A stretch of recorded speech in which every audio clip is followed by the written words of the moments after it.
Hello, everyone, and welcome. My name is Julie Mann, and I show men and women how they can live healthy, happy, sustainable lives by changing their habits and using cutting edge products to help them to age well.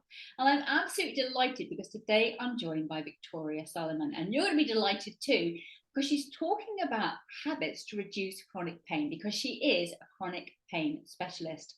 So thank you for being on this Zoom. Victoria, it's really lovely to see you. So I'm just going to hand straight over to you for you to share your expertise. Thank you, Julian. Thank you so much for inviting me on. This is lovely. So I specialize in chronic pain. I've been working with human bodies and practitioners for 25 years. And a few things really ring true. And obviously, I use these habits and these processes for myself, and I try and ingrain it into my clients' habits and the way they live their life as well.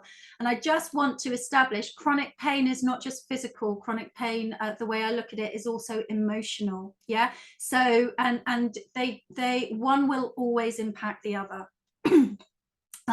Always. So I'm going to start from the inside out. So I'm going to start to recover from anything. We need to be nourished. And to be nourished, we need to be able to absorb goodness from our food. So one of the important habits to me for chronic pain is you need to make sure it's not so much necessarily about what you're eating and how good the food is that you're eating. It's about, can your digestive tract, can your body absorb it? Okay, so is your digestive tract in a good condition? So a digestive tract could become in bad condition because you've been on medication, because you've eaten rubbish food, because you've been ill. Yeah, that can lower the quality of it, but also because posture, because you literally collapse in your body and your rib cage, your spine, the way it's aligned is almost collapsing and squashing, yeah, your digestive tract. So number one is that I like to, in myself and in my clients, always make sure we've got lovely movement so that digestive tract has got space to absorb the food and the nutrients and to break everything down well.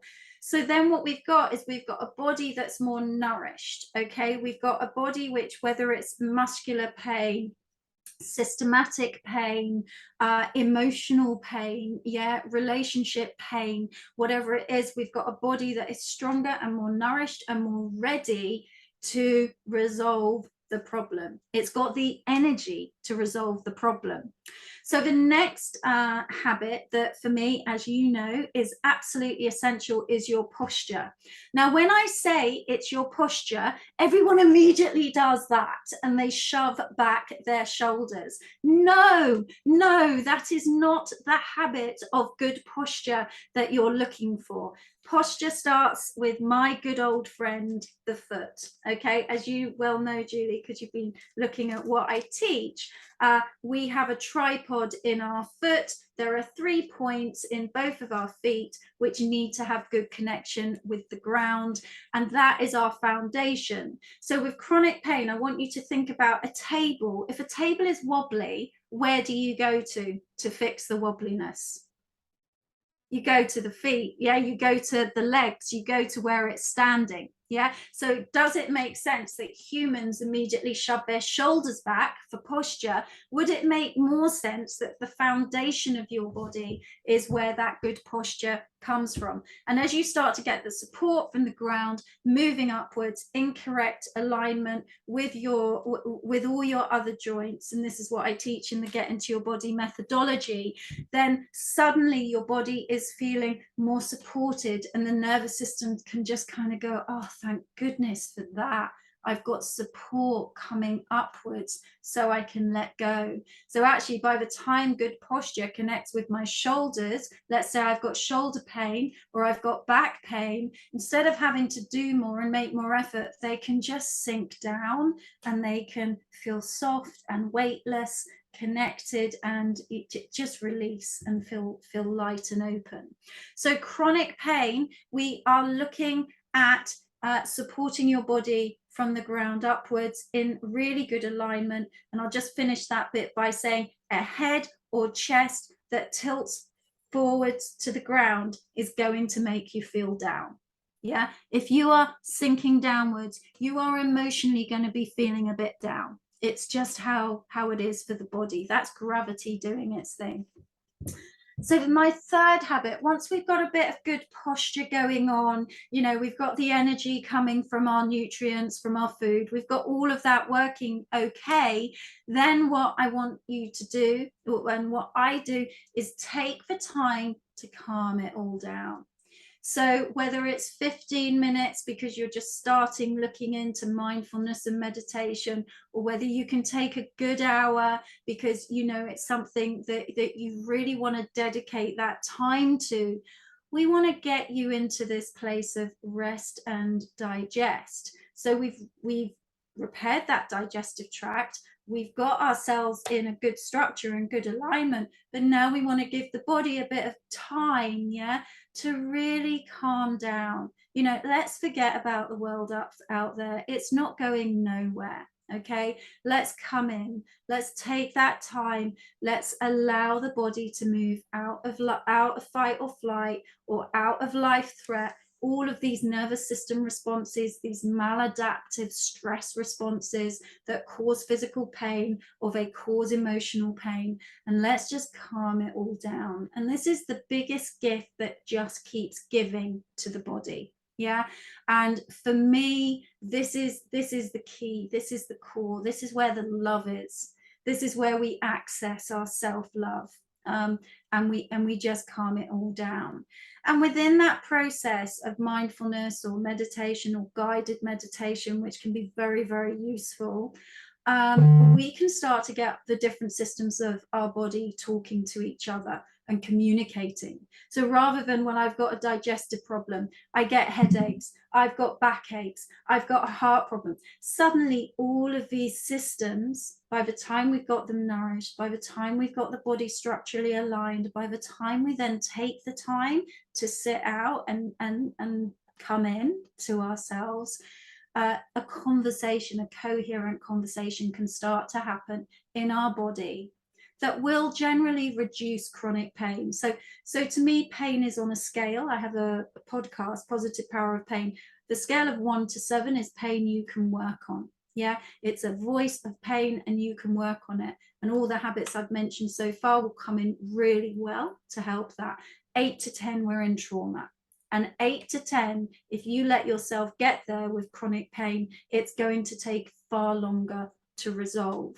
So when you come in with number 3, which is the sitting, the mindfulness, you can actually turn that pain down a good few notches, as you can with the alignment in number 2.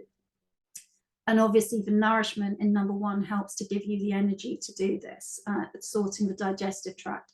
Number 4, be very careful about who you spend your time with. Chronic pain, yeah? Have you ever noticed, if you're in an argument, or if you're in an environment that doesn't make you feel good, how your body tenses, or how energetically just the way you feel it just starts to deplete? Yeah, so really be careful. You know, who are you spending your time with? Do they nourish you, or do they take away from you? And obviously we have to spend time in environments and in places, you know, that don't always help us. However, minimize it, bookend it with something possible, but something positive. Sorry, just bookend that. I want people who are in chronic pain to understand that the energy in the room is impacting them in different ways. You know, you meet someone, they make you feel good, or they make you feel a bit off. This is actually playing into back pain, shoulder pain, neck pain. You know, take my word for it. It's coming in and having an impact. And also into it, you know, emotional. You'll just notice that you feel a bit lower. Yeah. And have you ever noticed how you might have a pain, but you go somewhere and you completely forget about it? Have you ever had that experience? And then you go back into another situation and suddenly the pain's back. Yeah, so that there's no accident there. Yeah, there is no accident. and also the media, you know, or even television programs you watch, whatever it is, watch, become aware. How does that actually make me feel today? Do I feel better for that? Is my pain feeling easier? Does my body feel a bit more relaxed, or does it feel more charged, more tight, more agonizing? Where on my pain scale has that gone to? And then the fifth one, which kind of leads on from number 4, but it also works biomechanically, is I love the phrase, you gotta be a boundary beast. Okay. So what does being a boundary beast mean, and why is that an important habit? Well, we live in a world of noise. Yeah, of noise, whether it's relationships, whether it's stuff in our jobs, whether it's just what's coming at us from the media. So it does lead in from number 4. But your mental and physical movements in your life, in your environment, how you navigate the world, okay, need to function within a range of activity that nourishes you. And if it's not nourishing you, then it's draining you, and it will drain the hell out of you. So a boundary beast, in terms of my biomechanics, as you know, is I'm literally teaching people to feel into their joints. You know, have you ever been into a yoga class or something and you've watched someone else and you thought, oh, they're doing that, I want to do that too, or I should be able to do that? All of that stuff, that feeds into chronic pain. A boundary beast is where you are so connected and you understand your own range of movement so well that not only do you stay within it, but you gain a power of knowing it, recognizing it, and being it. Yeah. So you are working within your own boundaries. And in life and in relationships, being a boundary beast is about being able to say no. Because so many diseases, if we look at things like fibromyalgia, or if we look at back pain, it's people who are either over supporting, so they are doing too much for too many people in too many ways, or people who are not receiving enough support. Okay. And so whatever happens, their body and their emotion becomes destabilized, and it will hit their weakest point in their world. So the phrase boundary beast always makes people laugh, but it's memorable. Yeah. And for chronic pain, you start to feel empowered and strong and like you've got your power back when you become a boundary beast. So that's pretty much it. Those are my 5 habits that if you turn up in my clinic, I'm going to be slowly taking you around the houses of your life history, of relationships you have, of physical things you do or can't do. And within all of that, within, you know, your emotional, mental, psychological, physical health, these are the 5 things that help. They're the 5 habits that give a comprehensive kind of hammock, let's say, that you can lie in to hold you and keep and move you away from chronic pain into a life that feels manageable, enjoyable, and fulfilling. That's my goodness. And who doesn't want to be in a hammock, for heaven's sake? Oh, wow. I absolutely love all the things that you brought in. I love that you look at the whole, Victoria. And for a lot of us, maybe some of you watching, you may have spent years and years and years going to the osteopath or the chiropractor or the doctor. And hopefully there'll be something that you heard today that will really have you get curious about, you know, maybe following some of Victoria's habits.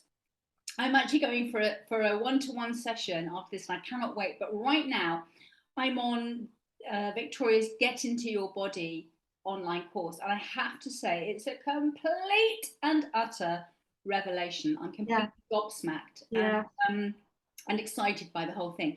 So I absolutely recommend that you check out Victoria's links. They will. Sorry. What's the dog? Sorry. That's Blue. No, that's Blue. We love Blue. Therapy dog. He's my partner. He works hard. Yeah. You feel free to pick up Blue and show us Blue. Oh, shall I just grab him? Yeah. He's just going for the post. So basically, all of Victoria's links will be below this video as well.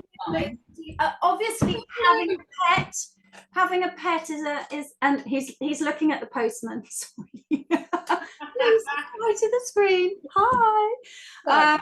Yeah, pets are good for chronic pain as well. Yeah, fantastic. So thank you ever so much for watching. Victoria Blue, thank you so much for appearing on the screen and giving us your amazing gems. Bye. Bye.